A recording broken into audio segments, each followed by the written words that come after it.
Hey guys, இன்றைக்கி அஜித்குமார் அவர்களோட lockup death கேஸுங்க. இன்றைக்கி இந்த விஷயம் வந்துட்டு தமிழ்நாடு மட்டும் இல்லாமல், ஏன்னா நேற்றுக்கு பார்த்திங்கன்னா ரிதன்யா கேஸ் வந்துட்டு இந்தியா முழுக்க வந்துட்டு மிகப்பெரிய ஒரு பேசும் பொருளாக வந்துட்டு மாறிச்சுங்க. இன்னும் அந்த கேஸே பார்த்திங்கன்னா இன்னும் கம்ப்ளீட் ஆகலை, முடியல. அதுக்குள்ளே இன்றைக்கி அடுத்த நாள் பார்த்திங்கன்னா ஒரு லாக்அப் டெத் கேஸ் வந்துட்டு பயங்கரமான ஒரு பேசும் பொருளாக மாறி இருக்குது. ஸோ இந்த கேஸை பற்றின சில விஷயங்கள் தாங்க நம்ம இந்த வீடியோவில் இன்றைக்கி நம்ம ஷார்ட்டாக பார்க்க போகிறோம். ஸோ ஹே கைஸ், நம்ம வாங்க வீடியோக்குள்ளே போகலாம்.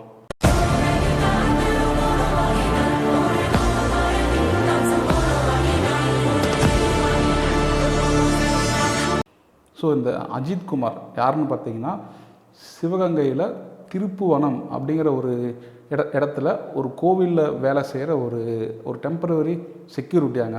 அவர் வந்து அந்த கோயில் வந்துட்டு ஒர்க் பண்ணிகிட்ருக்காரு. ஸோ வெள்ளிக்கிழமை அன்னைக்குங்க, போன வெள்ளிக்கிழமை அன்னைக்கு காலையில் காரில் ஒரு பெண்ணும் அந்த பெண்ணோட அம்மாவும் வந்துட்டு அங்கே அன்றைக்கி கோயிலுக்கு வந்திருக்காங்க. அந்த அம்மாவுக்கு பார்த்திங்கன்னா ஒரு 70+ ஏஜுங்க. அதேமாரி அவங்களோட பொண்ணுக்கு வந்துட்டு ஒரு 45 to 50 அந்த ஏஜில் வந்து அவங்க வந்திருக்காங்க. ஸோ அவங்க அன்னைக்கு தான் பார்த்திங்கன்னா ஃபஸ்ட் டைம் வந்துட்டு இந்த அஜித்குமார் வந்துட்டு அவங்க பார்க்குறாங்க. அதே மாதிரி அவங்க வந்துட்டு அங்கே கோவிலுக்கு தான் வரணும் அப்படிங்கிற ஒரு இதில் பார்த்திங்கன்னா அவங்க வரல. ஆக்சுவலாக அந்த பொண்ணோட அம்மாவுக்குங்க, அவங்களுக்கு வந்துட்டு ஒரு ஹெல்த் இஷ்யூ ஒன்று வந்துட்டு போய்கிட்டு இருக்குது. அதுக்கு வந்துட்டு அவங்க ட்ரீட்மெண்ட்டுக்காகவும் அதுக்கு வந்து ஸ்கேன் பண்ணணும் அப்படிங்கிற ஒரு விஷயத்துக்காகவும் மதுரையிலேருந்து அவங்க வந்து அங்கே அந்த திருப்புவனத்துக்கு வந்து அவங்க வந்திருக்காங்க. அவங்க அம்மா வந்துட்டு ஜுவல்ஸ் போட்டு வந்திருக்காங்க. கிட்டத்தட்ட ஒரு 10 பவுன் மதிப்புள்ள செயின், வளையல்கள், அப்புறம் மோதிரங்கள் அந்த மாதிரி வந்துட்டு அவங்க போட்டிருக்காங்க. ஸோ போட்டு அவங்க காரில் வந்திருக்காங்க. வந்துட்டு ஸ்கேன் சென்டர் போயிருக்காங்க. ஃபஸ்ட்டு வந்து இவங்க ஸ்கேன் சென்டர் தான் வந்துட்டு போயிருக்காங்க. அப்போ வந்து அந்த பெண் வந்துட்டு என்ன சொல்லியிருக்காங்கன்னா, அம்மா ஸ்கேன் பண்ணுறப்போ இந்த உங்களோட ஜுவல்ஸ் எல்லாம் வந்துட்டு போட வேணாம், நீங்கள் வந்துட்டு கலட்டித்தாங்க, நம்ம பேக்கில் காரில் வச்சுக்கலாம் அப்படின்னு சொல்லியிருக்காங்க. அதே மாதிரி அந்த அம்மாவும் பார்த்திங்கன்னா அவங்களோட ஜுவல்ஸ் எல்லாத்தையும் வந்துட்டு கலட்டி அவங்க பெண்கிட்ட கொடுத்துருக்காங்க. அவங்க அந்த பேக்கில் போட்டு காரில் வச்சுருக்காங்க. இப்போ அந்த அம்மா என்ன சொல்கிறாங்கன்னா, இல்லைம்மா நான் ஸ்கேன் பண்ணுறதுக்கு முன்னாடி பக்கத்தில் இருக்க அந்த பத்திராளியம்மன் கோயிலுக்கு வந்துட்டு போயிட்டு வந்துடலாம் அப்படின்னு வந்து சொல்கிறாங்க. அவங்க அந்த பொண்ணு வந்துட்டு கேட்குறாங்க, என்னம்மா சடனாக வந்துட்டு இப்போ அங்கே போகலாங்கிறீங்க, இப்போ நம்ம ஸ்கேன் பண்ணிவிட்டு அதுக்கப்புறம் போய்க்கலாங்க. இல்லைம்மா எனக்கு ஃபஸ்ட்டு அங்கே நான் சாமி பார்த்துட்டு வந்துட்டு அதுக்கப்புறம் வந்து நான் ஸ்கேன் பண்ணிக்கிறேங்கிறாங்க. ஸோ அதுக்காக அவங்க அம்மா சொன்னங்காட்டி அங்கேருந்து ஸ்கேன் சென்டர்லேருந்து அந்த கோவிலுக்கு வந்துட்டு அந்த அம்மாவும் பெண்ணும் வந்துட்டு காரில் வந்திருக்காங்க. வந்துட்டு இங்கே அந்த அஜித்குமாருங்கிறவர் பார்த்திங்கன்னா செக்யூரிட்டியாக அங்கே ஒர்க் பண்ணிகிட்ருக்காருங்க. ஒரு டெம்பரவரியான ஸ்டாஃபாக தான் அங்கே ஒர்க் பண்ணிகிட்ருக்காரு. அப்போ இவங்க காரில் வந்திருக்காங்க. வந்துட்டு அந்த அம்மா வந்துட்டு சொல்லியிருக்காங்க, தம்பி இப்படி ஒரு வீல் சேர் மட்டும் எங்களுக்கு ஒன்று வேணுங்க, அம்மாவுக்கு வந்துட்டு சில ஹெல்த் கண்டிஷன்ஸ் எல்லாம் இருக்குது, அவங்களால வந்துட்டு ரொம்ப நேரம் வந்துட்டு நிற்க முடியாதுங்க. ஸோ ஒரு வீல் சேர் மட்டும் வந்து எங்களுக்கு ரெடி பண்ணுங்கன்னு இருக்காங்க. ஸோ அந்த செக்யூரிட்டி அந்த அஜித்குமார் அவர் பார்த்திங்கன்னா அங்கேருந்து ஒரு வீல் சேர் வந்துட்டு அந்த அம்மாவுக்கு வந்துட்டு அவங்க ரெடி பண்ணி கொண்டு வந்திருக்காரு. அதுக்கப்புறம் வண்டி வந்துட்டு பார்க் பண்ணிடுங்கன்னு இருக்காங்க. அந்த அம்மா வந்துட்டு அஜித்குமார்கிட்ட பார்க் பண்ணிடுங்கன்னு இருக்காங்க. ஸோ அப்போ இவருக்கு ஃபஸ்ட் ஆஃப் ஆல் டிரைவிங் வந்துட்டு தெரியாதுங்கிறாங்க. அதே மாதிரி ஒரு சாவி வந்துட்டு வாங்கிட்டு, சரிங்க எனக்கு டிரைவிங் தெரியாது, நான் வந்துட்டு யாராவது ஆட்டோக்காரங்க இல்லைனா வேறு யாராவது வச்சு அந்த வண்டியை நான் பார்க் பண்ணிட்டு வந்து உங்கள்கிட்ட நான் சாவி கொடுத்துட்றேன் அப்படின்னு சொல்லி கீயை வாங்கிட்டார். ஸோ இவங்களும் பார்த்திங்கன்னா அந்த சாவியை கொடுத்துட்டு கோவிலுக்குள்ளே போய்கிட்டாங்க. அதுக்கப்புறம் பார்த்திங்கன்னா அந்த அஜித் அவர்கள் பார்த்திங்கன்னா என்ன பண்ணுறாருன்னா, அந்த காரை வந்துட்டு அவரோட ஃப்ரெண்ட்ஸை வச்சு வந்துட்டு பார்க் பண்ணதாக வந்துட்டு சொல்லப்படுது. அதே மாதிரி இன்னும் சில பேர் பார்த்திங்கன்னா அங்கே இருந்தவங்கள வச்சு சில பேர்த்த வச்சு அவர் பார்க் பண்ணதாகவும் சொல்லப்படுது. அதே மாதிரி அந்த இன்னும் சில பேர் வந்துட்டு என்ன சொல்கிறாங்கன்னா, அவரே தான் அஜித்தே தான் பார்த்திங்கன்னா வண்டி வந்துட்டு ஓட்ட தெரியாமல் இருந்தாலும் எப்படியோ கொண்டு பார்க் பண்ணிட்டு வந்தார் அப்படிங்கிற மாதிரி வந்துட்டு பேசப்படுதுங்க. மொத்தத்தில் அந்த வண்டியை வந்துட்டு பார்க் பண்ணிக்கிறாங்க. அதே மாதிரி அந்த பார்க் பண்ண போன இடத்துல பார்க்கிங் வந்துட்டு ஃபில் ஆனங்காட்டி கொஞ்சம் தள்ளி போய் வந்துட்டு அவர் பார்க் பண்ணிவிட்டு கொஞ்சம் லேட்டாக தான் வந்திருக்காரு. வந்துட்டு கரெக்டாக அவங்களும் சாமி கும்பிட்டுட்டு அந்த அம்மாவும் பொண்ணும் வந்துட்டு வெளியில் வந்துட்டாங்க. வந்ததுக்கப்புறம் ஒரு கீயை வந்துட்டு தந்திருக்காருங்க. ஸோ கீ கொடுத்ததுக்கு அப்புறம் இவங்க வந்துட்டு வண்டியை எடுத்துகிட்டு அம்மாவும் அந்த பொண்ணு பார்த்திங்கன்னா ஹாஸ்பிட்டல் வந்துட்டு கிளம்பியிருக்காங்க. கிளம்பி போயிட்டுருக்கப்போ அந்த பொண்ணு வந்துட்டு அம்மா நீங்கள் எதாவது சாப்பிட்றீங்களா அப்படின்னு சொல்லி கேட்டிருக்காங்க. இருங்க நான் பிஸ்கெட்டு ஸ்நாக்ஸ் இருக்கான்னு நான் பார்க்கணும்னு சொல்லிட்டு பின்னாடி திரும்பி பார்த்துருக்காங்க. அப்போ அவங்களோட அந்த ஜுவல் வச்சுருந்த பேகுங்க, அந்த பேகு வந்துட்டு அவங்க சீட்டுக்கு கீழே ஏதோ வந்துட்டு வச்சுருப்பாங்க போல், அது வந்து மேலே இருக்குது அப்படிங்கிற மாதிரி வந்துட்டு அவங்க சொல்கிறாங்க. அப்போ அவங்க பயங்கரமாக ஷாக் ஆகிட்டாங்க. அப்போ இதில் நம்ம ஜுவல் வச்சுருந்தோம்ல, இதில் 10 பவுனுக்கு பக்கம் வந்துட்டு நம்ம ஜுவல் வச்சுருந்தோம். வண்டி பார்க் பண்ண போன அந்த தம்பி தானே வந்துட்டு போய் பார்க்கிங் பண்ணுச்சு அப்படிங்கிறப்போ எனக்கு ஒரு மாதிரி சந்தேகமாக இருக்குது அப்படின்னு அவங்க யோசிச்சுருக்காங்க. யோசிச்சுட்டு வண்டியை வந்துட்டு அங்கேருந்து அந்த ஸ்கேன் சென்டருக்கு போகாமல் அப்படியே யூட்டர்ன் போட்டுட்டு கோவிலுக்கு வந்திருக்காங்க. கோவிலுக்கு வந்துட்டு இவங்க வந்துட்டு அந்த அஜித் கிட்ட ப்ளஸ் அப்புறம் அந்த கோயிலோட மேனேஜ்மெண்ட் கிட்டலாம் வந்துட்டு விசாரிச்சிருக்காங்க, சொல்லியிருக்காங்க. சார் நான் இப்படி நாங்கள் வந்தோம், வண்டியை வந்துட்டு இப்படி தம்பி தான் வந்துட்டு பார்க்கிங்க்கு போனாங்க, போயிட்டு வந்து வண்டி எங்கள் கிட்ட கொடுத்தாங்க, நாங்கள் போனோம். பட் இப்போ நாங்கள் பார்க்குறப்போ நாங்கள் வண்டியில் வச்சு ஜுவல்லை காணட்டுருக்காங்க. ஸோ அவருங்க அங்கே அஜித் வந்துட்டு இல்லை நான் வண்டி சாவி வாங்கினதெல்லாம் உண்மை தான், நான் பார்க்கிங் பண்ணது அதெல்லாமே ஓகே, பட் நான் உள்ளேருந்து நான் எந்த நகையோ அதெல்லாம் நான் எதுவுமே பார்க்கலங்க அப்படிங்கிறாங்க. ஸோ அதுக்கப்புறம் பார்த்திங்கன்னா அந்த பெண் வந்துட்டு இல்லைங்க நான் போலீஸில் வந்துட்டு கம்ப்ளைண்ட் பண்ணுறேன் அப்படின்னு சொல்லிட்டு போலீஸ் ஸ்டேஷன் போயிடுறாங்க. ஸோ இதுலேருந்து தாங்க இந்த பாயிண்டில் இருந்து தான் பார்த்திங்கன்னா இந்த கேஸ் வந்துட்டு எங்கெங்கேயோ போய் இன்றைக்கி ஒருத்தர் வந்துட்டு உயிரிழக்கிற அளவுக்கு வந்துட்டு இந்த கேஸ் போயிருக்குதுங்க.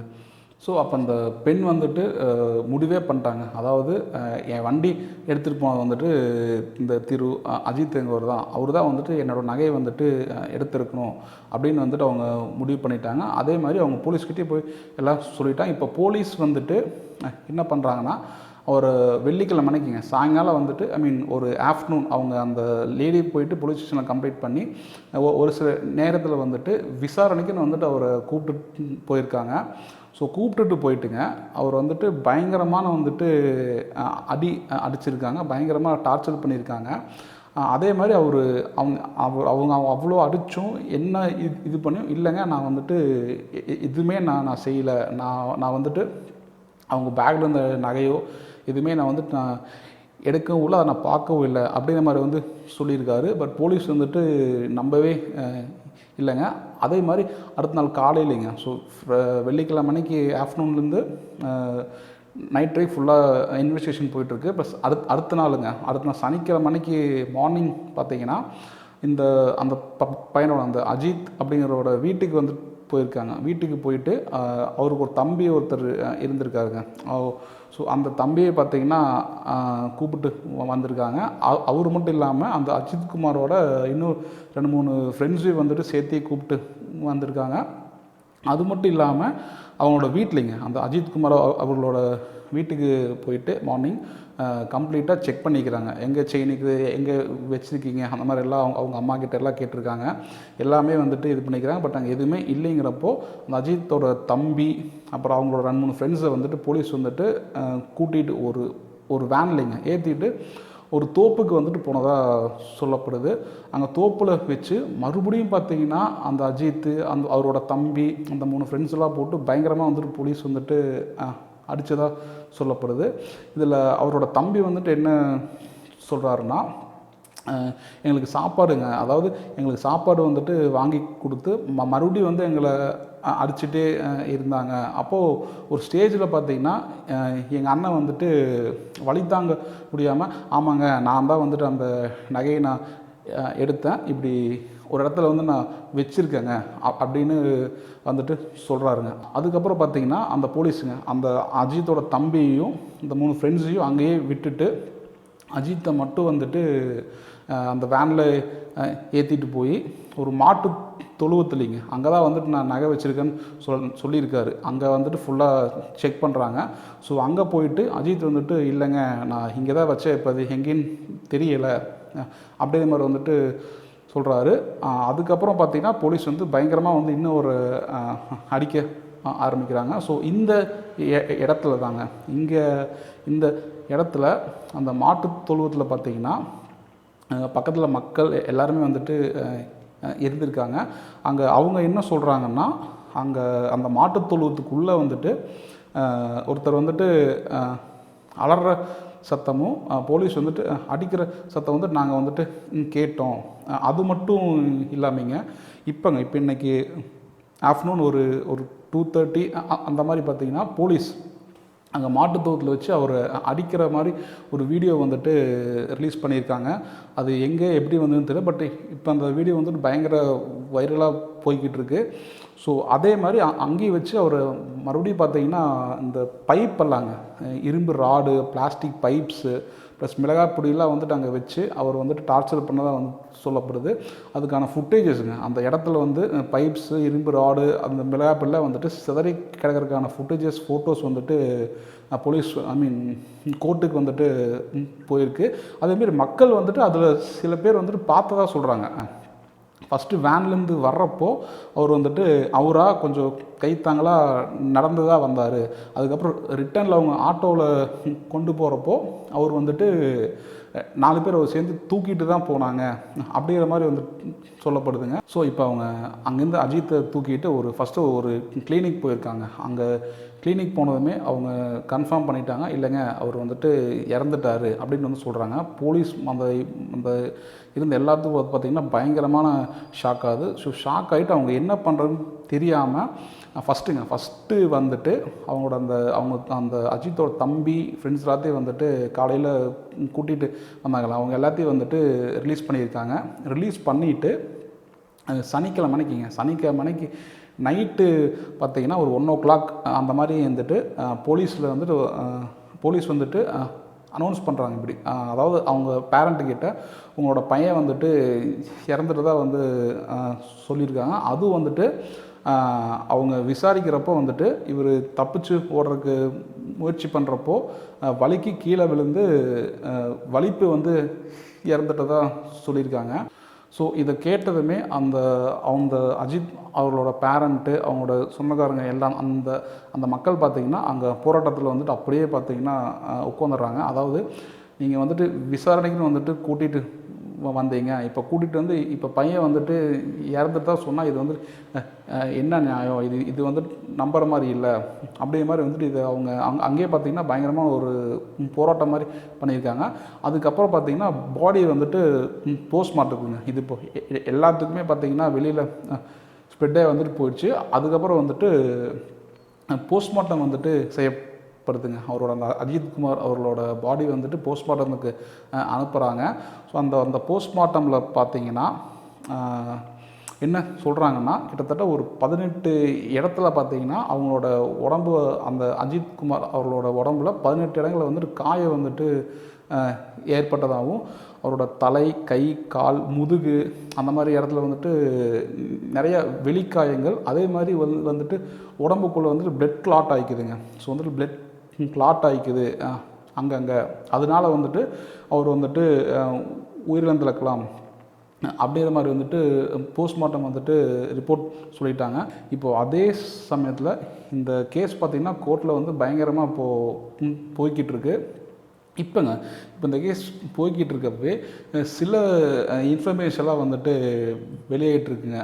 அதாவது அந்த அந்த அந்த ஃபேமிலிக்கு, இப்போ அந்த அஜித்குமாரோட ஃபேமிலிக்கு வந்துட்டு 50 லட்ச ரூபா வந்துட்டு காசு வந்து நாங்கள் தரோம். அதாவது அந்த தப்பு பண்ணவங்க சைடில் இருந்து 50 லட்ச ரூபா அமௌண்ட் வந்து நாங்கள் தரோம், நம்ம வந்துட்டு சமாதானம் ஆகிக்கலாம் அப்படிங்கிற மாதிரி சில பேர் வந்துட்டு அவங்ககிட்ட போய் வந்துட்டு பேசினதாகவும், அப்போது அதே மாதிரி அந்த பாதிக்கப்பட்டவங்க சைட்லிங்க இப்போ அந்த அஜித்குமாரோட ஃபேமிலி, அவங்களோட சொந்தக்காரன், அவங்க தம்பி வந்துட்டு என்ன சொல்கிறாங்கன்னா, அதாவதுங்க அவங்க சந்தேகப்பட்டாங்க, எங்களை வந்துட்டு கூட்டிகிட்டு போனாங்க, அடித்தாங்க, எல்லாம் பண்ணாங்க. அதாவது அடித்து கொல்கிற ரைட்ஸை வந்துட்டு யாருங்க ஃபஸ்ட் தந்தது? அவன் வந்துட்டு இப்போது தப்பு பண்ணதாகவே வந்துட்டு இருக்கட்டுமே, அதுக்கு கொல்றது வந்துட்டு எப்படி வந்துட்டு சரியாகும்? எங்களுக்கு அந்த அமௌண்ட்டு அதெல்லாம் வேணாங்க, இந்த விஷயம் வந்து வேறு யாருக்கும் வந்துட்டு இந்த மாதிரி வந்துட்டு நீ நடக்கக்கூடாது அப்படிங்கிறதுக்காக எங்களுக்கு நியாயம்தாங்க வேணும் அப்படியே நம்ம வந்து சொல்லிக்கிறாங்க. அதே சில ரிப்போர்ட்ஸ் வந்துட்டு சொல்கிறாங்க. அதாவது கடந்த 4 இயர்ஸ் இல்லைங்க, கடந்த 4 இயர்ஸில் இந்த மாதிரி விசாரணைக்குன்னு கூட்டிகிட்டு போய் லாக்அப் டெத் மட்டும் வந்துட்டு 24 பேர் வந்துட்டு இறந்ததாக வந்துட்டு சில ரிப்போர்ட்ஸ் வந்துட்டு சொல்லப்படுது. ஸோ அது எல்லாத்தையுமே கவர்மெண்ட் வந்துட்டு கண்டிப்பாக அதுக்கு ஒரு ஆக்ஷன் எடுக்கணும். இதுக்கப்புறம் இந்த மாதிரி எந்த விதமான லாக்அப் டெத் வந்துட்டு நடக்கக்கூடாது. ஓகேங்க, இதோட இந்த வீடியோவை நான் ஃபினிஷ் பண்ணுறேன். இன்னும் இந்த கேஸில் வேறு ஏதாவது அப்டேட் இருந்ததுன்னா நம்ம கண்டிப்பாக பேசுவோங்க. நாளைக்கு வேறு ஒரு வீடியோவில் மீட் பண்ணுறேங்க.